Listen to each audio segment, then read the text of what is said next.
Small Glories, welcome back, I should say, to Whitstable, because you were here about 18 months ago. First of all, if you could just maybe introduce yourselves and let me know how you came to work together. Well, I'm Cara Luft. I'm JD Edwards.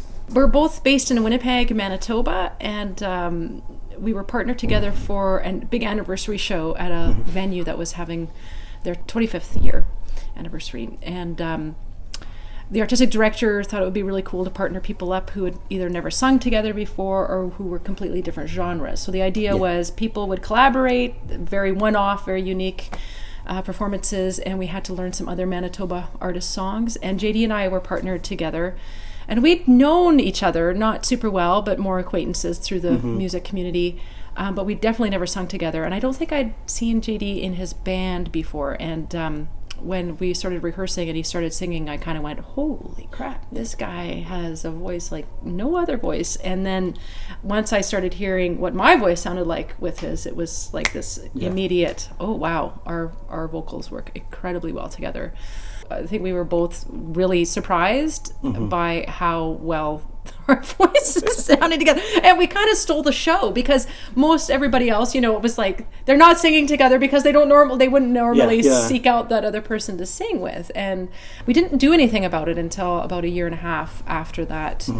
JD has a solo career, has a full band, and was also in a collective with a couple other guys.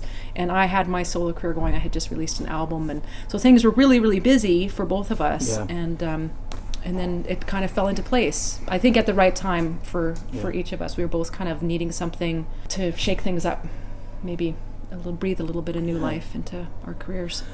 Well, you were obviously aware of each other's music and backgrounds, but in terms of your musical roots, were you brought up in similar musical styles, or do you come from quite different musical backgrounds? I think we come from really different backgrounds, except for the fact that we both grew up going to church. So there's a lot of gospel music that has gone through our ears over the years. But my folks were very much church people. So, I mean, we listened to a lot of... Most of the stuff that was going through our house was, religious music, aside from all the classical music that my dad listened to. My parents were both choir singers, and got a lot of that choral music. My parents were folk singers, so it was I went to church, but they weren't into the classical realm. They were into the folky stuff, and a lot of English trad stuff. So, but we both grew up in these musical families. Like both of us started singing at a very, very young age, and. Do you think that's one of the strengths that Small Glories has, that you've brought two different backgrounds of music together and you've each been able to... Yeah, I think so. I mean, we tried to touch on our musical inspirations and try to bring that to the group and to the music we play and sing. So, yeah, I mean, I think as artists, musicians, we rely on the stuff that we've been listening to and getting into over the years. I don't know, I think it comes through for sure. How about Winnipeg? Is it a thriving music community? It is very interesting. There is some stat that said, Winnipeg is 2% of the general population, but 13 or 14% of all the professional musicians of Canada come out of Winnipeg. And we think a lot of it has to do with geography. It's a really cold place in the winter, a really hot place in the summer. So it's a place of extremes, and so you have to find ways to entertain yourself, especially in the dead of winter. It's a very multicultural city, so there's a lot of immigrants there. JD, you have lots of cool thoughts about the rivers. Yeah, I mean, I don't know. I like to think the moving water has something to do with that. I don't know, maybe that's just a silly thing, but there's two major rivers that run through Winnipeg. Plus, there's a huge French community there, and a First Nations community there. Both the biggest outside of Quebec and Canada. And the interesting thing about the music community is everybody's interconnected. So I think it's small enough that we all know each other. So I would know the rock guys and the pop guys and the country guys, and they know what we don't necessarily hang out all the time, but everybody seems to know each other. Which is a really nice thing to have in a community. Well, at the moment, it's Small Glories for both of you, and the first album, Wondrous Traveller. You've brought in a producer for that, Neil Osbourne, where, your track records say you could have done it yourself. Was that to have a fresh pair of ears, on what you were doing? That for sure, but also a really good producer helps take the songs that we've created and brings them to the best way to express them. For instance, his whole thing is, how do we best serve the song? It's hard to see beyond what you've created. You seem to be like, oh, that's a great song, and then somebody has to come in and say, actually, we can make it even better. Yeah. So helping us with editing, for instance, well, take these words out, maybe try these chords, speed it up, slow it down, think about the keys, think about arrangement, dynamics, which JD not only musical stuff, but lyrics as well. And that's where I think Neil also excels, and what we were looking for was the way he explains his stories and tells his stories with less words. Technical and lyrical, he was really great. And am I right in thinking that you recorded at least part of this album in, shall we say, the old-fashioned way, on tape? Yeah. We did, I think, all of it on tape. Well, most of it, I'd say like 98% of it. I mean, we had to go back and do a couple things here and there, and we went to another studio to finalize some things, and other people added some things there. But was that something you decided from the off, that you wanted to do it that way?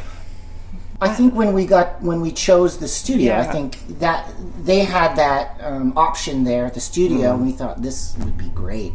I mean, we could have done it the Pro Tools way, or the whatever. Yeah. I mean, we sort of, in the end, there was a little bit of it. But for most of it was great. We weren't looking at a screen. You're not, We were looking outside. And that was Yeah. amazing. We were using our ears rather than visualizing everything.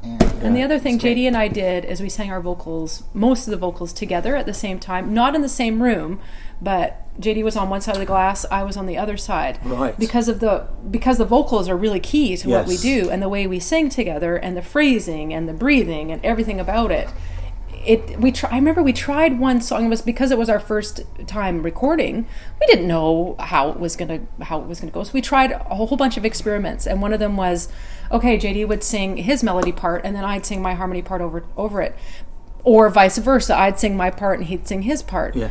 But we found that we would sing differently when we weren't singing them at the same time together. So we ended up deciding to do that, and it's kind of solved the issue for us, and it has made it really clear that that's where our strength is when we sing together, and we can capture that energy and that essence together. So the thing that I love about the way that we present ourselves is we're not stepping on each other's toes. I'm not backing JD up, he's not backing me up. We're a united front. We go out and we do our thing, and we're just both like, we're in it together, and we present ourselves that way.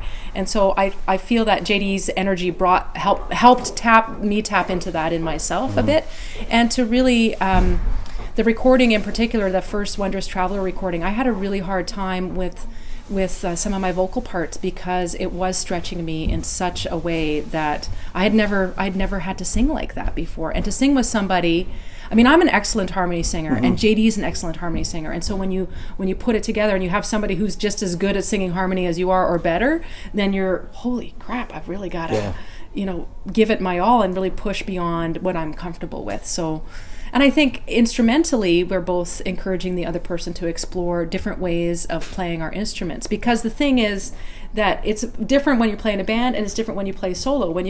It's very intimate when there's just two of you. And how do you create the sound so that it's big and full? Like, there's a lot of things to think about. And so we spent a lot of time just hashing stuff out and working together, and making sure that we learn to listen to the other person, which is really key in a group, So especially in a duo. Yeah. Well, anyway, it's lovely to see you back here Thank at you. Whitstable, and we hope this is the latest in several more Awesome. return visits. Lovely. So, Yeah. okay. Thank you. Thanks very much. Nice to see you again, Thank Neil. you. Yeah.